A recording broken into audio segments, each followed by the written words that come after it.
نحمده ونصلي على رسوله الكريم اما بعد فاعوذ بالله من الشيطان الرجيم بسم الله الرحمن الرحيم قال الله تعالى لهم البشرى في الحياة الدنيا وفي الآخرة لا تبديل لكلمات الله ذلك هو الفوز العظيم۔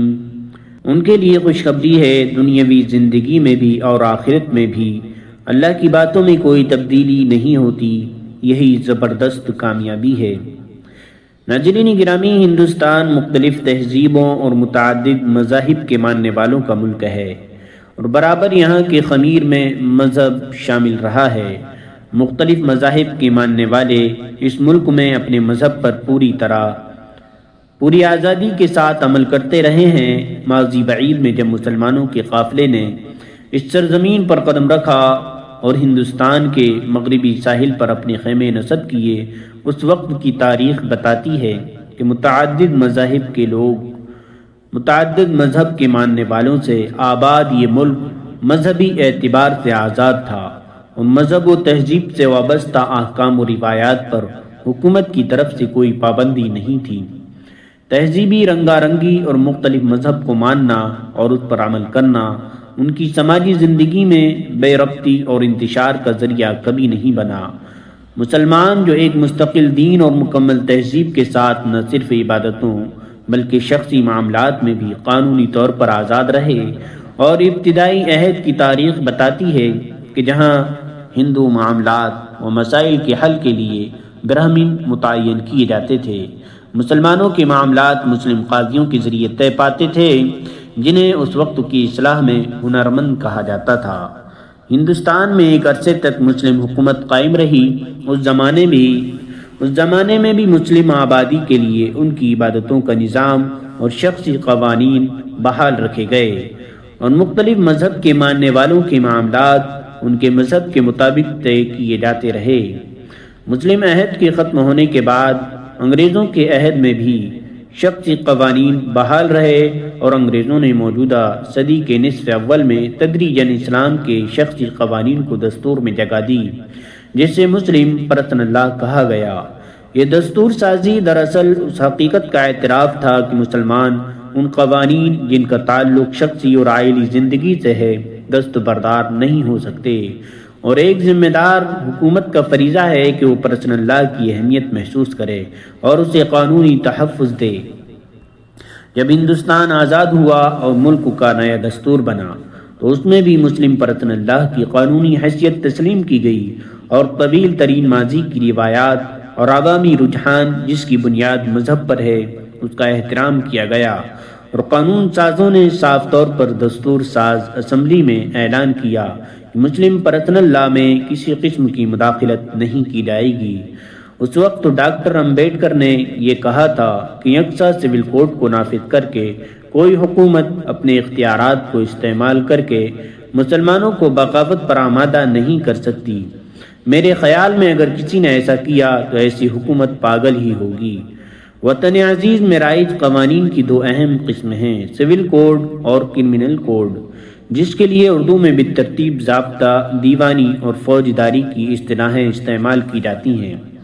دوسری قسم ضابطہ فوجداری کے اندر جرائم کی سزائیں اور بعض انتظامی امور سے متعلق قوانین آتے ہیں، مثلا کسی جرم پر کیا سزا دی جائے گی اور مجرم کے لیے کیا اصول و ضوابط ہوں گے، اور انتظامی طور پر کس قسم کے اقدامات حکومت کرے گی۔ پہلی قسم سول کوڈ کے دائرے میں وہ تمام قوانین آتے ہیں جن کا تعلق معاشرتی تمدنی امور سے ہے۔ البتہ اس قسم کے ایک حصے میں جسے پرسنل لاء کہا جاتا ہے، اس میں ملک کی بعض اقلیتوں کو ان کے مذہب کے لحاظ سے کچھ خصوصی شعبوں میں الگ قوانین پر عمل کرنے کا اختیار دے دیا جاتا ہے۔ مسلمانوں کو ملک کے دستور میں یہ حق دیا گیا ہے کہ نکاح، طلاق، ایلا، ظہار، خلا، فسخ نکاح، عدت، نفقہ، وراثت، وصیت، ہبہ، ولایت، رضاعت، خزانت، وقف، خیراتی اور غیر خیراتی دونوں سے متعلق مقدمات اگر سرکاری عدالتوں میں لیے جائیں لے جائے جائیں اور دونوں فریق مسلمان ہوں تو سرکاری عدالتیں اسلامی شریعت کے مطابق ہی مذکورہ معاملات میں فیصلے کریں گی۔ ان قوانین کا مجموعہ پرسنل لا کہلاتا ہے۔ یونیفارم سول کوڈ، مسلم پرسنل لا اور عورت کے حقوق۔ ناظرین گرامی، ہندوستان میں یونیفارم سول کوڈ کا صاف مطلب یہ ہے کہ اس ملک میں مسلمانوں کو اپنی مذہبی ہدایات کے خلاف نکاح و طلاق جیسے معاملات انجام دینا ہوں گے۔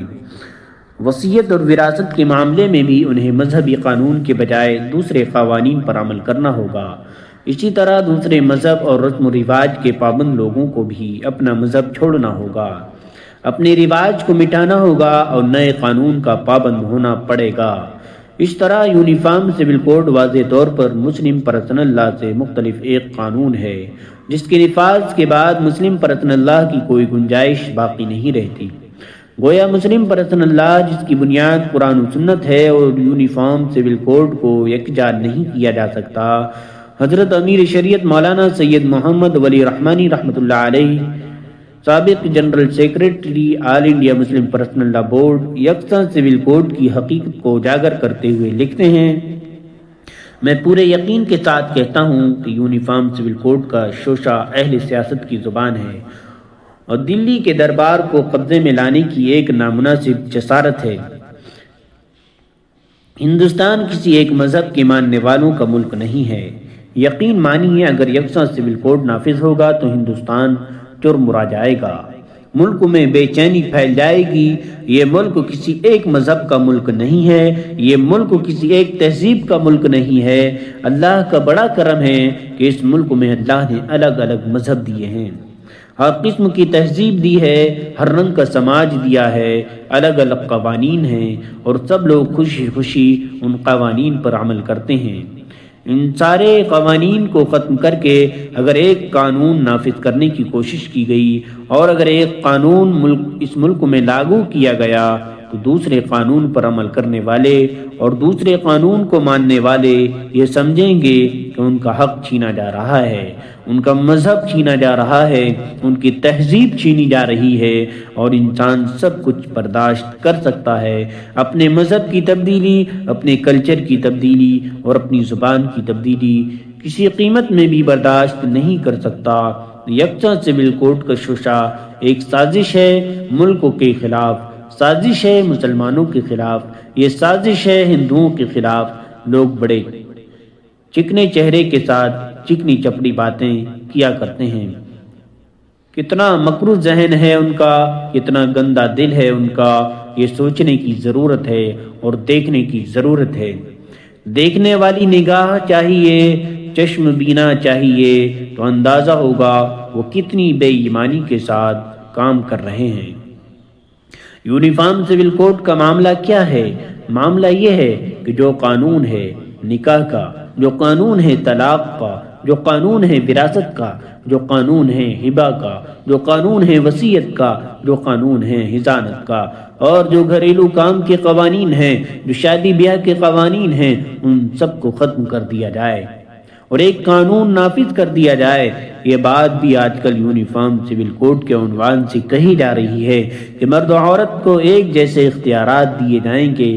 ساتھ ہی یہ بھی کہا جاتا ہے کہ اسلامی قانون ٹھیک نہیں ہے، مرد کو وراثت میں دوہرا، عورت کو اکیرا، بھائی کو ڈبل، بہن کو سنگل۔ بات سمجھ میں نہیں آتی، یہ بات درست نہیں ہے۔ یہ اسلامی قانون پر اعتراض کیا جاتا ہے، یہ اعتراض کرنے کی بات نہیں ہے۔ آدمی جوان ہوتا ہے، شادی بیاہ کرتا ہے، بال بچے ہوتے ہیں، تمام تر اخراجات کی ذمہ داری شوہر پر آتی ہے، خرچ بیوی کے اوپر عائد نہیں ہوا کرتا، نفقے کی ذمہ داری، کھانے پینے اور پہننے کی ذمہ داری، اولاد کی ذمہ داری سب شوہر پر ہے۔ ساری مالی ذمہ داریاں مرد پر ہیں، جس پر مالی ذمہ داری زیادہ ہے اس کا وراثت میں حصہ زیادہ ہے، اور جس پر مالی ذمہ داری کم ہے اس کا وراثت میں حصہ بھی کم ہے۔ عقل کے مطابق یہی قانون ہے، عقل کے مطابق وہ قانون نہیں ہے جس میں گدھے گھوڑے سب برابر کر دیے جاتے ہیں۔ اللہ تعالیٰ نے مخصوص صفات کے ساتھ مرد کو پیدا کیا ہے اور مخصوص صفات کے ساتھ عورت کو پیدا کیا ہے۔ دونوں کی ذمہ داریاں الگ الگ ایک کی ذمہ داری گھر کی، دوسرے کی ذمہ داری باہر کی۔ مرد باہر کھیت کھلیان میں، دفتر میں، آفس میں، بازار اور شہروں میں محنت کرے اور کمائے، اور عورت رہے گھر میں اور بچوں کی تربیت و پرورش کرے۔ یہی بنیادی بات ہے اور یہی اسلامی فکر ہے۔ اب اگر نیا قانون لاگو ہوتا ہے تو سب ایک پلڑے میں، سب ایک درجے میں، نکاح دوسرے طریقے پر، طلاق دوسرے طریقے پر، ظاہر ہے یہ بات قابل قبول نہیں ہے، اور مسلمانوں کے لیے یہ بات اس لیے بھی قابل قبول نہیں ہوگی کہ نکاح طلاق کا طریقہ، وراثت و وصیت کا طریقہ، ہبہ اور حضانت کا طریقہ، یہ سب قرآن مجید سے ثابت، سنت رسول سے ثابت، اور ہم اس کے خلاف نہیں جا سکتے۔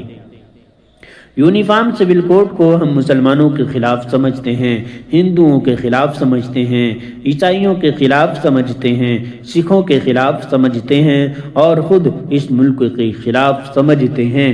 اگر اس ملک میں مذہب کو بدلنے یا مذہب کو توڑنے کی کوشش کی گئی تو ہم اس کے خلاف آواز اٹھائیں گے اور قانونی دائرے میں رہتے ہوئے اپنا جمہوری حق استعمال کریں گے۔